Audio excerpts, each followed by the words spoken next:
2024 లేదా 25లో డిగ్రీ లేదా బీటెక్ చదివారా? సాఫ్ట్‌వేర్ జాబ్ కోసం ఎదురు చూస్తున్నారా? అయితే కోడ్ జ్ఞాన్ 100 డేస్ కోర్సులో చేరండి, జాబ్ సాధించండి. Hello viewers, welcome to our channel. ఈరోజు మనతో పాటు ప్రముఖ న్యాయవాది శ్రీమతి ఆకుల రమ్య కుమారి గారు ఉన్నారు. నమస్కారం రమ్య గారు. నమస్తే అండి. సో రమ్య గారు, చాలా వరకు పెద్దవాళ్ళు ఏంటంటే అమ్మమ్మలు కానీ లేదంటే నానమ్మలు కానీ తాతయ్య వాళ్ళు కానీ వాళ్ళ మనవళ్ళకి లేదంటే మనవరాళ్ళకి ఆస్తులని రాసిస్తూ ఉంటారు. సో మైనర్స్కి ఆస్తులని రాయించడం అనేది కరెక్టే అంటారా, లేదంటే అసలు రూల్స్ ఏమైనా ఉందా? చాలా సందర్భాల్లో అండి, అంటే ఒకప్పుడు పోల్చుకుంటే తాతల ఆస్తి మనవాళ్ళకి మనవరాళ్ళకి అనే దాని మీద ఎక్కువ నడుస్తూ ఉండేది. సో అంటే స్త్రీలకి మహిళలకి చట్టం ప్రకారం ఆస్తులు ఇవ్వడం అనేది జరిగిన తర్వాత ఈ విషయం ఇంకొంచెం లేదా తాత ఆస్తులు ఏవైతే ఉన్నాయో ఖచ్చితంగా మనవడికే వస్తాయి అనేది ఒక ఫీలింగ్ తోటి ఒక మన ఆచారపరంగా నడుస్తున్న వ్యవహారం.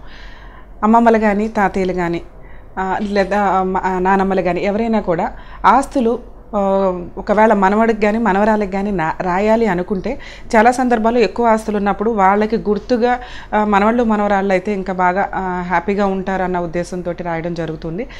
లేదా కొడుకులకి కానీ కూతుర్లకు కానీ ఇవ్వడం అనేది జరుగుతుంది. యాక్చువల్గా మైనర్ పిల్లల విషయానికి వచ్చేసరికి వాళ్ళ ఇష్టపూర్వకంగా లేదా వారసత్వంగా వచ్చే ఆస్తి ఏదన్నా ఉంటే వాళ్ళ తల్లిదండ్రులు ఎవరైతే ఉన్నారో వాళ్ళు సరిగ్గా లేరని కానీ లేదా భవిష్యత్తులో వీళ్ళు వేస్ట్ చేస్తారో ఆ ఎక్స్పెన్సెస్ అని ఆస్తిగా అంతా పిల్లలకి లేకుండా చేసేస్తారో అనే నమ్మకం కానీ అపనమ్మకం కానీ ఉంటే ఖచ్చితంగా మనవాళ్ళకి మనవరాళ్ళకి వాళ్ళు మేబీ ఫస్ట్ ఇయర్ బాబే అంటే అప్పుడే పుట్టిన పిల్లలైనా కూడా మైనర్లకి ఆస్తి రాసే హక్కు అనేది తల్లిదండ్రులకి తాతయ్యలకి నానమ్మలకి అమ్మమ్మలకి అందరికీ కూడా ఉంటుందండి. సో ఒకవేళ ఆస్తిని రాయొచ్చు అనుకుంటే గార్డియన్గా ఎవరిని పెడితే కనుక మంచిదంటారు? సో అమ్మ వాళ్ళని నాన్న వాళ్ళని పెడితే మంచిదంటారా, లేకపోతే వేరే వాళ్ళని ఎవరైనా పెడుతూ ఉంటారా? యాక్చువల్గా పెద్దవాళ్ళు ఎవరన్నా మైనర్ పిల్లలకి ఆస్తులు రాయాలి అనుకుంటే కనుక దానికి సంబంధించి వీల్నామా రాయడం కానీ గిఫ్ట్ డీడ్ రాయడం కానీ లేదా రిజిస్ట్రేషన్ చేయడం కానీ జరుగుతూ ఉంటుంది. అలా చేసే హక్కు ఉంటుంది, వాళ్ళు చేయొచ్చు కూడా. కొన్ని సందర్భాల్లో ఊంబ్లో ఉన్న బేబీ విషయంలో కూడా పుట్టిన తర్వాత వాళ్ళకి ఈ రైట్స్ మేము ఇస్తున్నాం, ఈ ఆస్తిని ఇస్తున్నాం అని రాసిన సందర్భాలు కూడా చాలా ఉన్నాయి. అలా రాసే హక్కు వాళ్ళకు ఉంటుంది. ఎందుకంటే ఎవరైతే కొడుకులు ఉన్నారో లేదా ఎవరైతే కూతుర్లు ఉన్నారో వాళ్ళు మిస్యూజ్ చేస్తారని కానీ లేదా ఇష్టపూర్వకంగా ఇది నా వారసులకి చెందాలి నా తదనంతరం అనే ఇష్టం ఉన్న నానమ్మలు కానీ అమ్మమ్మలు కానీ తాతయ్యలు కానీ ఎవరైతే ఉంటారో వాళ్ళు మనవాళ్ళు మనవరాళ్ళ పేరు మీద రాసుకునే హక్కు వాళ్ళందరికీ ఉంటుందండి. చట్టం కూడా ఆ ఫెసిలిటీ కల్పించింది. ప్రాపర్ వేలో రిజిస్ట్రేషన్ చేస్తే కనుక రేపొద్దుట దాన్ని ఎవరు మిస్యూజ్ చేయకుండా ఉండడానికి కూడా అవకాశం ఉంటుంది. చట్ట ప్రకారం గిఫ్ట్ డీడ్ చేస్తారా లేదా వీళ్ళ తదనంతరం ఆ పిల్లలకి చెందే విధంగా వీలునామా రాస్తారా ఏంటనేది వాళ్ళు చూసుకోవచ్చు. సో ఇటువంటి సందర్భాల్లో గార్డియన్గా ఎవరిని అపాయింట్ చేయాలనేది చాలామందికి డౌట్ ఉంటుంది. అంటే వీళ్ళ తదనంతరం ఆస్తి చెందాలి అని రాయడం ఒకటైతే అప్పటి వరకు ఆ పొజిషన్ ఆస్తికి సంబంధించిన పొజిషన్ కానీ బెనిఫిట్స్ కానీ ఎవరైతే ఆస్తి రాశారో వాళ్ళ చేతుల్లోనే ఉంటుంది. కానీ కొన్ని సందర్భాల్లో ఏదైనా జరగవచ్చు భవిష్యత్తులో అన్న ఉద్దేశంతో మైనర్లకి ఆ టైంలో అంటే వాళ్ళు మైనర్లుగా ఉన్న స్టేజ్లోనే అది 1 year అవ్వచ్చు, 5 years అవ్వచ్చు, 10 years అవ్వచ్చు, ఆ మైనర్స్గా ఉన్న టైంలోనే వాళ్ళకి ఆస్తిని రిజిస్ట్రేషన్ చేసేయడం అనేది జరుగుతుంది. అది గిఫ్ట్ డీడ్ అన్నా కానీ లేదంటే సేల్ డీడ్ రిజిస్ట్రేషన్ అన్నా కానీ గిఫ్ట్ డీడ్లో కానీ వేటిలోనన్నా కొన్ని కండిషన్స్ పెడితే కనుక ఆ కండిషన్స్ని ఇంప్లిమెంట్ చేయాల్సిన అవసరం ఆ మైనర్కి సంబంధించిన వ్యక్తులు ఎవరైతే గార్డియన్గా అపాయింట్ చేస్తారో వాళ్ళకు ఉంటుంది. సో ఎవరిని గార్డియన్గా అపాయింట్ చేయాలి అంటే చట్టం మనకి కొన్ని రూల్స్ అండ్ రెగ్యులేషన్స్ని ఆ చట్టంలో మనకి చెప్పడం జరిగిందండి. గార్డియన్స్ యాక్ట్ చట్టంలో 5 years లోపు పిల్లల విషయంలో గార్డియన్గా అపాయింట్ చేయాలి అంటే ఖచ్చితంగా తల్లిని మాత్రమే గార్డియన్గా అపాయింట్ చేయాలి. తల్లి లేని సందర్భంలో ఫాదర్ని గార్డియన్గా అపాయింట్ చేయడానికి అవకాశం ఉంటుంది. 5 years దాటిన పిల్లలు, అది మగపిల్లోడైనా ఆడపిల్ల అయినా కానీ వాళ్ళు మేజర్స్ అయ్యేదాకా 5 years దాటిన వ్యక్తుల విషయంలో తండ్రిని ఎవరైతే తండ్రి ఉంటారో తండ్రిని మాత్రమే గార్డియన్గా అపాయింట్ చేయాలి. తండ్రి లేని సందర్భంలో తల్లికి గార్డియన్గా అపాయింట్ చేస్తూ రైట్స్ ఇవ్వడం అనేది జరుగుతూ ఉంటుంది.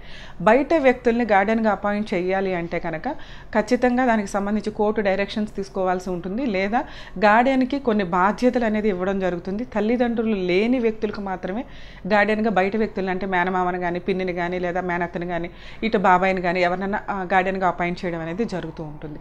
సో గార్డియన్ అనే వ్యక్తి ఆ మైనర్కి సంబంధించిన ఆస్తులకి సంరక్షకులుగా మాత్రమే ఉండగలుగుతారు. సో మరి మైనర్కి గార్డియన్గా ఉండేటటువంటి వ్యక్తికి ఎలాంటి హక్కులు ఉంటాయి? ఒకవేళ ఆ ఆస్తిని ఏమన్నా తాకట్టు పెట్టుకునే అవకాశం ఏమైనా ఉంటుందంటారా లేదా? సో యాక్చువల్గా చాలా సందర్భాల్లో అంటే రీసెంట్గా కూడా మేము ఒక లీగల్ ఇష్యూస్ మీద డౌట్ రేస్ చేయడం జరిగిందండి. ఆ కేసు ఏంటి అంటే, నా తాతయ్య ఎవరైతే ఉన్నారో తాతయ్యకి 2 కొడుకులు 1 కూతురు. వైఫ్ చనిపోతూ ఆవిడకి స్త్రీధనంగా వచ్చింది ఏదైతే ఆస్తి ఉందో దానిని రెండో కొడుక్కి సంబంధించిన కొడుకుకి గిఫ్ట్ డీడ్గా చేయడం జరిగింది. యాక్చువల్గా ఆ బాబు వయసు 2 ఇయర్సే వీళ్ళు రాసే టైంకి. సో ఇప్పటికి 1 ఇయర్ కంప్లీట్ అయ్యింది. తాతగారు పెద్ద కొడుకు, నెక్స్ట్ కొడుకు, కూతురు కూడా నో అబ్జెక్షన్స్ ఇస్తూ గిఫ్ట్ డీడ్ రాశారు. కానీ వాళ్ళు చేసిన మిస్టేక్ ఏంటంటే గార్డియన్గా వాళ్ళ కొడుకుని, అంటే రెండో కొడుకు ఎవరైతే ఉన్నారో, ఎవరి కొడుకు అయితే వీళ్ళు రాస్తున్నారో మనవడికి, ఆ మనవడికి సంబంధించిన తండ్రినే గార్డియన్గా అపాయింట్ చేయడం జరిగింది. బాబుకు 2 ఇయర్స్. సో మన చట్టం ప్రకారం మనకు చెప్తున్న రూల్ ఏంటంటే మదర్ని మాత్రమే గార్డియన్గా అపాయింట్ చేయాలి. సో ఇక్కడ ఆవిడ కోడలు అయిపోతుంది కాబట్టి రేపొద్దుట ఏదైనా గొడవ జరిగి వెళ్ళిపోతే ఆస్తి కూడా మనవడితో పాటు వెళ్ళిపోద్దన్న ఉద్దేశంతో కొడుకు పేరు మీద గార్డియన్గా పెడుతూ రాశారు. యాక్చువల్గా కొడుకు పరిస్థితి ఏంటి అంటే తాగుపోతూ అప్పులు చేస్తూ ఉంటాడు, ఎక్కడ పడితే అక్కడ ఇది చేస్తాడు. సో కొడుకు మీద నమ్మకం లేదు, మిస్యూజ్ చేస్తాడన్న ఉద్దేశంతో మనవడి పేరు మీద రాశారు. కానీ చట్ట ప్రకారం అది కోడల పేరు మీద గార్డియన్గా ఇవ్వాల్సిన పరిస్థితి. ఇప్పుడు కొడుకు అదేం చేశాడు అంటే ఆ ఆస్తిని తీసుకుని వెళ్ళి తాకట్టు పెట్టాడు. సో వాళ్ళ డౌటు ఇట్లా తాకట్టు పెట్టుకునే రైట్స్ ఉంటాయా అని చెప్పి తాతగారు కంగారు పడుతూ ఫోన్ చేస్తే, చట్ట ప్రకారం మదర్ని గార్డియన్గా చేయాల్సిన కేసు అంటే అక్కడ ఫెయిల్ అయిన వ్యవహారం. ఏదైతే వీళ్ళు గిఫ్ట్ డీడ్ రాశారో ఆ గిఫ్ట్ డీడ్ చెల్లదు. రెండో పాయింట్, ఎవరైతే గార్డియన్గా వ్యక్తులు ఎవరైతే ఉంటారో, అది తల్లి అంటే 5 ఇయర్స్ లోపు తల్లి, 5 ఇయర్స్ తర్వాత తండ్రి, లేదా బయట కోర్టు అపాయింట్ చేసిన గార్డియన్స్, ఎవరైనా గార్డియన్ బాధ్యత మైనర్కి రాసిన ఆస్తులకి సంబంధించి సంరక్షకులుగా ఉండగలరు తప్ప దాన్ని అమ్ముకునే హక్కు కానీ తాకట్టు పెట్టే హక్కు కానీ వీళ్ళకి ఉండదు. ఒకవేళ అమ్మాలి అంటే కనుక కోర్టు పర్మిషన్ తోటే ఆ ఆస్తులు అమ్మాల్సిన అవసరం ఉంటుంది. గార్డియన్కి సంబంధించి ఎవరైనా వ్యక్తులు మైనర్కి సంబంధించిన బెనిఫిట్స్ కోసమని కానీ ఇంకేదన్నా చేయాలి అనుకుంటే దాని మీద వచ్చే పర్యవసనాలు అంటే ఏమైనా మైనస్లు కానీ నష్టం కానీ ఉంటే దానికి సంబంధించి మైనర్కి కానీ మైనర్ ఆస్తులకు కానీ ఎటువంటి హక్కు ఉండదు, ఎటువంటి బాధ్యత ఉండదు. అంటే మైనర్ తరపున గార్డియన్ ఏదైనా డెసిషన్ తీసుకున్నాడు, దానివల్ల ఆ ఆస్తికి కానీ ఏదైనా లాస్ జరిగిన ఆ ఆస్తిని క్లెయిమ్ చేసుకునే రైట్స్ అంటే ఆ డెసిషన్ గార్డియన్కి సంబంధించిందే తప్ప మైనర్ మీద ఇంపాక్ట్ చూపించదు. సో గార్డియన్లు ఒక సర్వెంట్ కింద బాధ్యతాయుతంగా మైనర్ తరపున రిప్రజెంట్ చేయాలే తప్ప దాన్ని మైనర్ అభివృద్ధి కోసమో లేకపోతే మైనర్ ఎడ్యుకేషన్ కోసమో మేము దీన్ని అమ్మేసామండి అనే హక్కు వాళ్ళకి ఉండదు. సో ఒకవేళ అట్లా అమ్మాల్సిన పర్మిషనే వస్తే కనుక కోర్టు పర్మిషన్ తీసుకొని కోర్టు డైరెక్షన్ తోటే కోర్టు హయాంలో కోర్టుకి సంబంధించిన వ్యక్తుల హయాంలోనే ఆ ఆస్తిని అమ్మి దాన్ని ఏ రకంగా మైనర్కి యూజ్ చేశారు, మైనర్ బెనిఫిట్స్ కోసం ఏ రకంగా యూజ్ చేశారు అనేది గార్డియన్ ఖచ్చితంగా చెప్పాల్సిన అవసరం ఉంటుంది. Thank you so much Ramya గారు. సో చూసారు కదండి, ఈ వీడియో కనుక మీకు నచ్చినట్లయితే లైక్ చేయండి, షేర్ చేయండి. ఇలాంటి మరిన్ని వీడియోస్ కోసం మా ఛానల్ని సబ్స్క్రైబ్ చేయండి. Thank you.